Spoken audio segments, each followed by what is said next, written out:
मित्रता ही एक ऐसा संबंध है, मित्रता ही एक ऐसा बंधन है जो बिना कुंडली मिलान के और बिना गुण मिलान के जीवन भर चलता रहता है। विकार रहित और तनाव रहित संबंध है मित्रता का। जीता जागता उदाहरण है श्री कृष्ण और सुदामा का। मित्र किसे कहते हैं? यदि इसकी परिभाषा समझनी है तो श्री कृष्ण और सुदामा के जीवन चरित्र से हम जान सकते हैं कि श्री कृष्ण ने, सुदामा दुखी थे, निर्धन थे, श्री कृष्ण ने अपने सामर्थ्य के अनुसार हर प्रकार की सहायता सुदामा को की है। देत लेत मन संग न डरहि, बल अनुमान सदा हित करहि।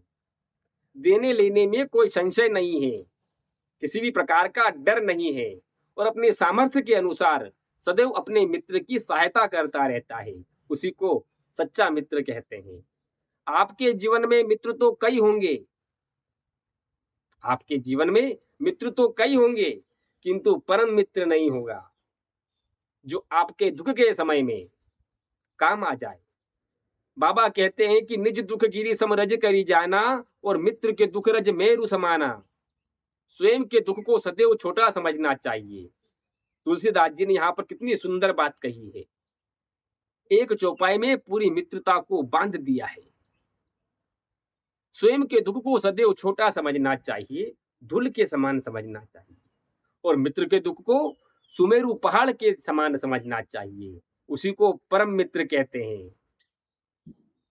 सच्चा मित्र वही है जो अपने दोस्त के दुख में, अपने मित्र के दुख में दुखी हो।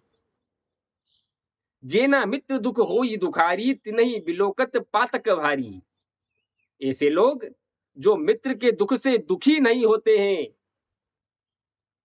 उनसे बोलना तो दूर की बात, उनकी ओर देखने में ही बड़ा पाप लगता है। जिन्हि बिलोकत पातक भारी, देखने से ही बड़ा पाप लगता है। तो आप बड़े धनवान लोग हैं जो आपके आसपास ऐसे मित्र हैं, ऐसे लोग हैं, बड़े धनवान हैं, बड़े सौभाग्यशाली हैं जो आपके मित्र आपकी चिंता और चिंतन करते हैं। बोलो आप कितने सौभाग्यशाली हैं। परिवार तो दूर की बात, किंतु आपके मित्र ही ऐसे हैं जो आपके लिए दिन रात आपके हित की सोचते रहते हैं। सुदामा महल के बाहर खड़े हैं,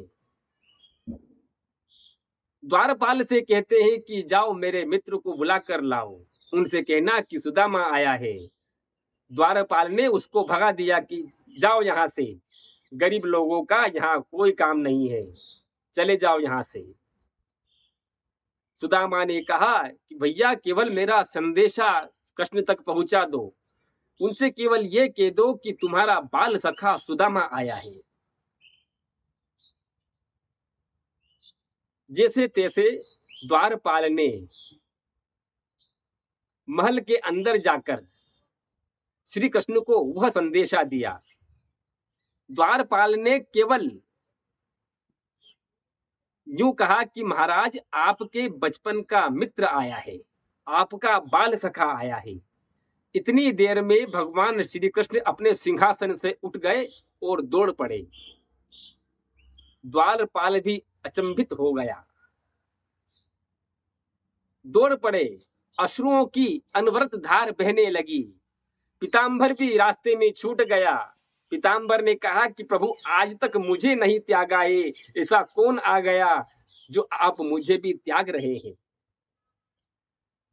श्री कृष्ण बोले कि पगले सुदामा आया है, मेरे बचपन का मित्र आज मुझसे मिलने के लिए आया है।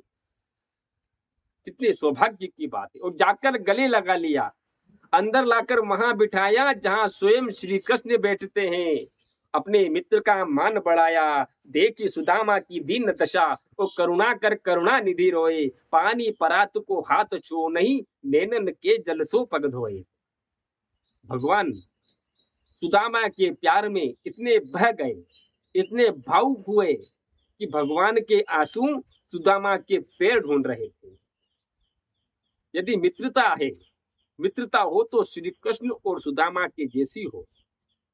हम श्री कृष्ण नहीं बन सकते, सुदामा नहीं बन सकते, किंतु उनके जैसा बन सकते हैं। उनके जीवन चरित्र से यह शिक्षा ली जा सकती है। जय श्री राम। जय श्री राम।